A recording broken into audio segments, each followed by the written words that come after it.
Let me ask you something honest. Have you ever had a day that started out totally normal? Coffee, traffic, the same old routine. But somewhere around 10 in the morning you just stopped for a second and thought, wait, something's different today. Not anything you could put into words. Just a feeling. Quiet, but real. I've had that day, more than once. And for a long time I figured it was all in my head. Turns out it wasn't.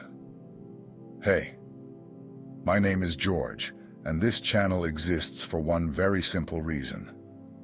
I believe there are people out there who need to hear certain things, and nobody around them is saying them. Maybe you're one of those people. Maybe you ended up here at exactly the right moment. Before we go any further, I want to be upfront with you. This channel has zero sponsorships. None. There's no brand behind it. No company paying me to show up here. What keeps this thing alive is your subscription, your like, your share. And for those who can and want to, your financial support through the channel. There's a link available for anyone who wants to contribute directly. The only reason I keep doing this is because I see in the comments that these messages hit people at exactly the right time. And that moves me more than any sponsorship ever could. If this video means something to you, consider that support. It matters more than you know. Now, let's get into it. A few years back, I was in a season of my life that I can only describe as emptiness in motion. You know that feeling where you're doing everything, working, maintaining relationships, keeping up with your commitments. But on the inside, it feels like you're watching it all from far away. Like you're a spectator of your own life.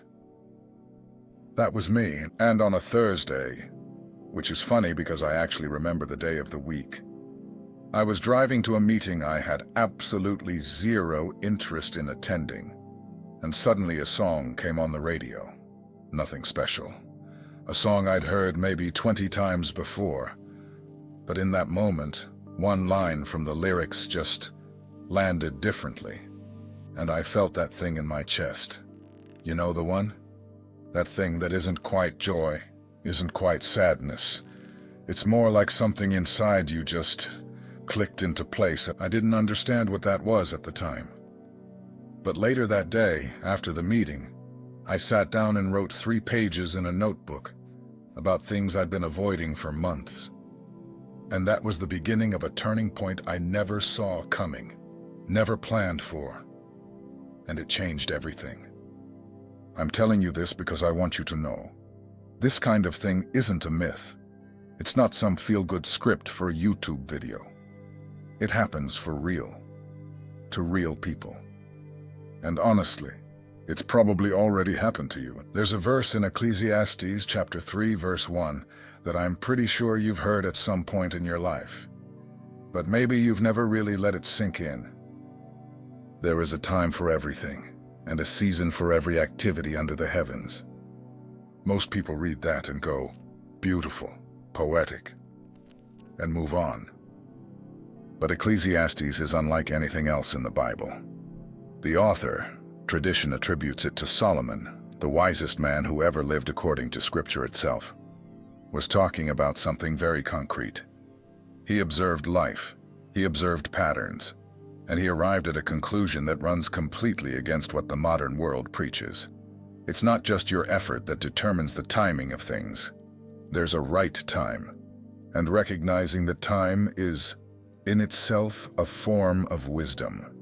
That's not passivity, that's perception. And perception starts when we quiet down enough to actually hear what's already happening around us. Here I'm going to be straight with you, because I think you deserve honesty, not hand-holding. Not everyone notices these moments.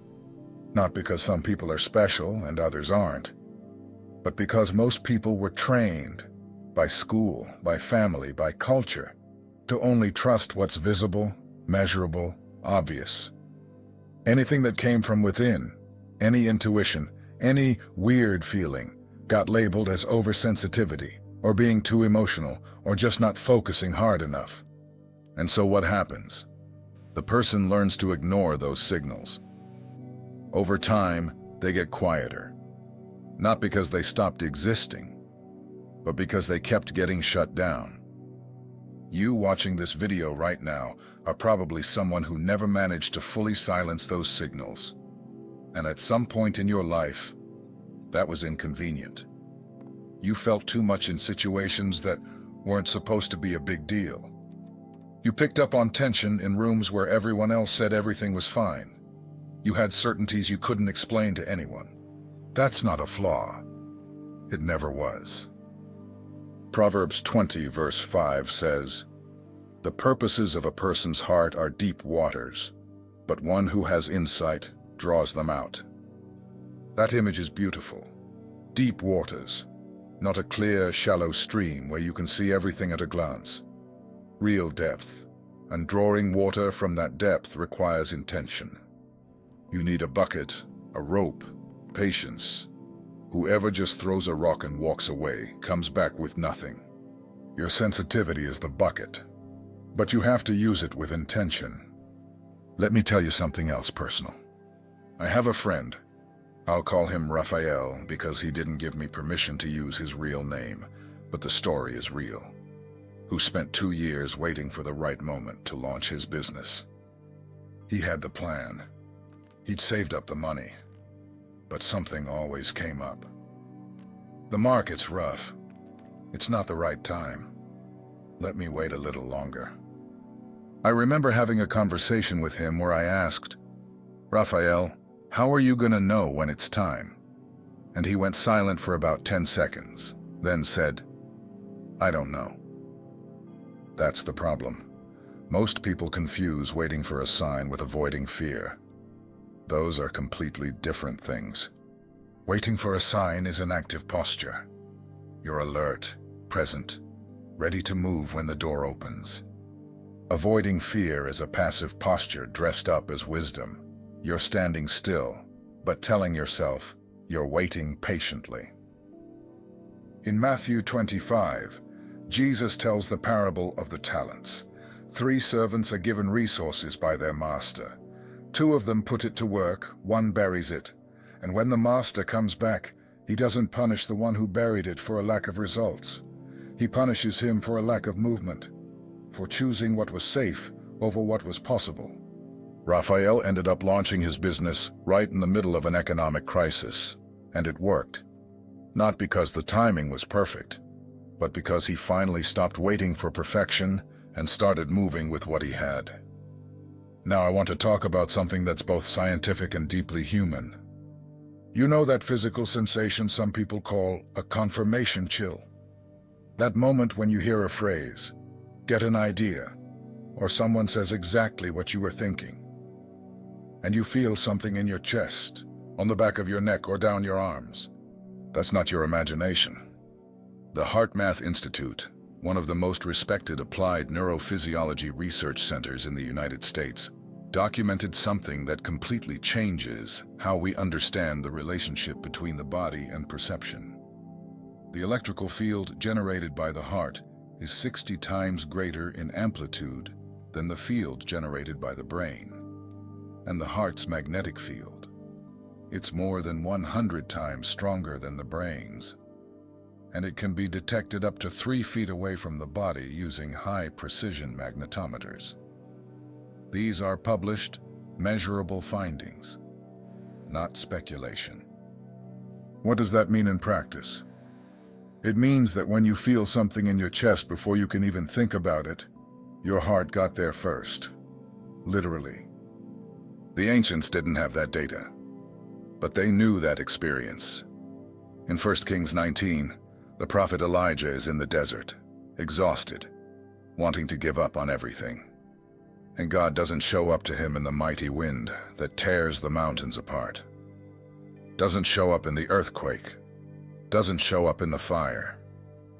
He shows up in a still, small voice, a gentle whisper. Think about that. The man who called down fire from heaven, who faced 400 prophets alone. That man needed to learn how to hear the whisper, not the spectacle. And maybe you do too. So what do you actually do when you wake up on a Thursday and feel like something's in the air? First, don't force an immediate explanation. One of the biggest mistakes I ever made was trying to rationalize every single feeling I had right away. This is just anxiety. I probably didn't sleep well. Sometimes that's exactly what it is, but sometimes it isn't. And when you turn everything into a diagnosis, you lose the message along with the noise. Second, create a moment of intentional silence. There's nothing mystical about this. It's completely practical. You woke up feeling something different? Before you grab your phone, before coffee, before anything, just be still for 2 minutes. Sit down. Breathe slowly. And ask yourself one simple question. What do I already know that I am choosing to ignore? Because in most cases, the signal that seems to come from outside is something you already know on the inside, but we're avoiding facing. The day, the song, the unexpected conversation, all of it serves as a trigger that gives that thing permission to come to the surface. Third, act small. It doesn't have to be some huge decision. Maybe today's signal is reaching out to that person you've been avoiding, or finally sending that message you've drafted 3 times and deleted, or just stopping in the middle of the afternoon, looking out the window, and honestly admitting to yourself that you're not satisfied with the path you're on. One small action at the right moment is worth more than 1,000 big ones at the wrong time. Now I want to talk about something nobody likes to admit. Sometimes the signal comes through loud and clear. You feel it. You know. And you don't act on it anyway. I've done that. More than once. There was a moment in my life where I had absolute clarity that I needed to end a professional partnership that was draining me. I knew it. My body knew it. Every conversation with that person left me feeling heavy for hours afterward. And I stayed in it for almost a year longer than I should have, because the exit seemed complicated, because I didn't want to create conflict, because maybe it'll get better. It didn't. And when I finally left, the very first thing I felt was, why didn't I do this sooner? In John chapter 5, Jesus encounters a man who has been lying beside a pool for 38 years. A pool that, according to the belief of the time, had healing power. And the first thing Jesus asks him is, do you want to get well? It sounds like an almost absurd question to even ask. But it isn't, because some people get comfortable with their own limitations. They've built an identity around the struggle. Deep down, they're afraid of what comes after healing. Because once you're healed, you've got no more excuse not to move forward. Do you actually want what you say you want? That's the hardest question to answer, honestly. And sometimes an unusual day, an unexpected moment of clarity, is exactly the space where that question can finally be heard. There's something I need to say, because I know a lot of people who watch this kind of content carry this alone. If you're someone who picks up on too much, who feels things deeply, who gets unsettled by things that people around you don't even seem to notice, there are moments when that's a very lonely thing. You sit quietly at a dinner table while everyone around you talks about small stuff, and you feel like you're on a different planet. You worry about things others brush off as overreacting. You sometimes wonder if something's wrong with you. There isn't. William James, considered the father of American psychology, author of The Principles of Psychology published in 1890, wrote a line that stuck with me. The art of being wise is the art of knowing what to overlook. That's not about shutting your perception off. It's about learning to direct it, because someone who perceives everything at the same intensity ends up paralyzed. Wisdom isn't about feeling less. It's about knowing what actually deserves your attention right now. And in Romans 12, verse 2, Paul writes something that deepens this. Do not conform to the pattern of this world, but be transformed by the renewing of your mind. The original Greek word for conform there is syschematizes thee, which literally means to be molded by the same mold.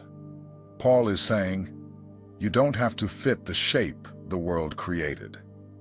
Some people were made to feel more, perceive more, question more. And that discomfort isn't a problem to be fixed. It's a function to be understood and used. Here's what I've learned after years of watching this play out in my own life and in the stories people share with me in the comments. An extraordinary day rarely feels extraordinary while it's happening. Most of the turning points I've had in my career, in relationships, in how I see the world, didn't start with some dramatic moment. They started with something tiny that I almost let slip by. A phrase I caught just barely. An idea that showed up in the shower.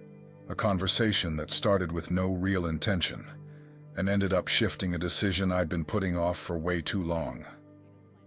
What makes those moments different isn't what happens in them. It's the level of attention you bring to them. In Luke chapter 8, Jesus tells the parable of the sower. The seed is the same for everyone. What changes is the soil it falls on.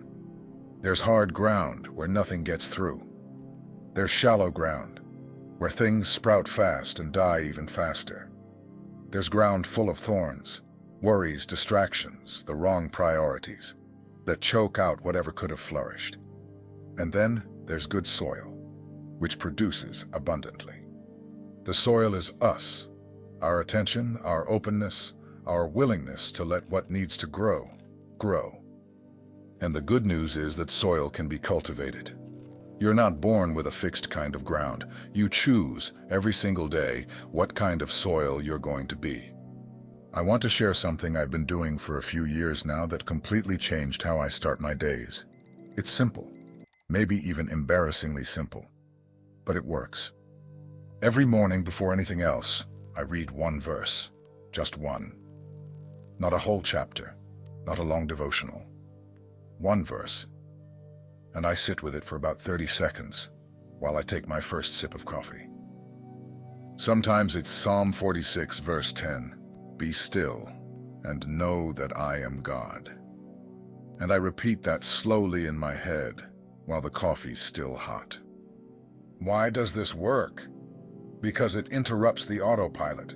The day's automatism kicks in before you're even fully awake.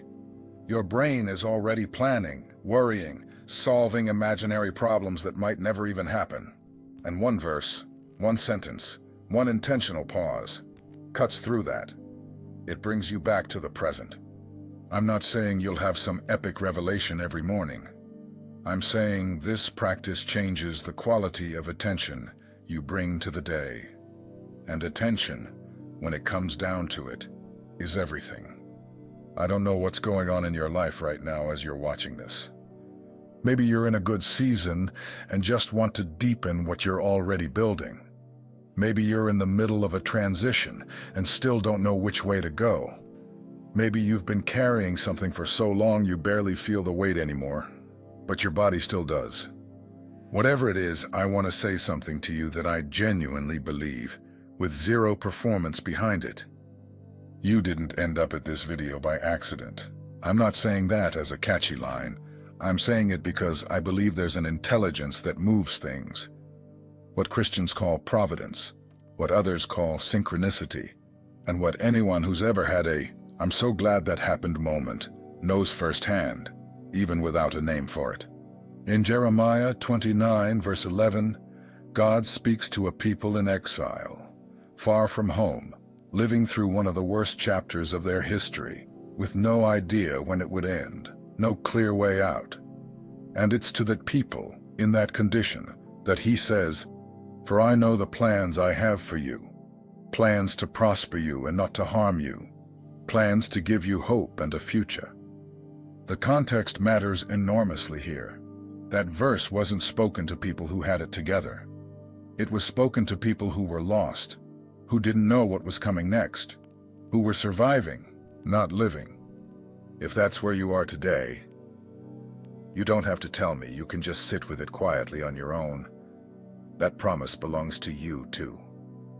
It hasn't expired.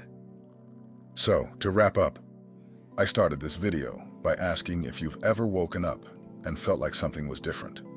And you probably already know the answer. What I want you to take away from here isn't a list of techniques. It's a posture. The posture of someone who decides, starting today, to be an observer of their own life, instead of just a participant running on autopilot. Attention changes everything. Not luck, not perfect circumstances, not the right day just falling into your lap. Attention, presence, the willingness to hear the whisper before you need the earthquake. You've got that. You already showed it just by making it this far. Now go. Take it easy. Have faith. Stay open. And when the signal shows up today, and it will, you already know what to do. Tell me something in the comments. Have you ever had a moment in your life where you just knew clearly that this day was different, and something confirmed it? Could be small, could be huge. I genuinely read every single comment. And before you go, one quick, sincere thing.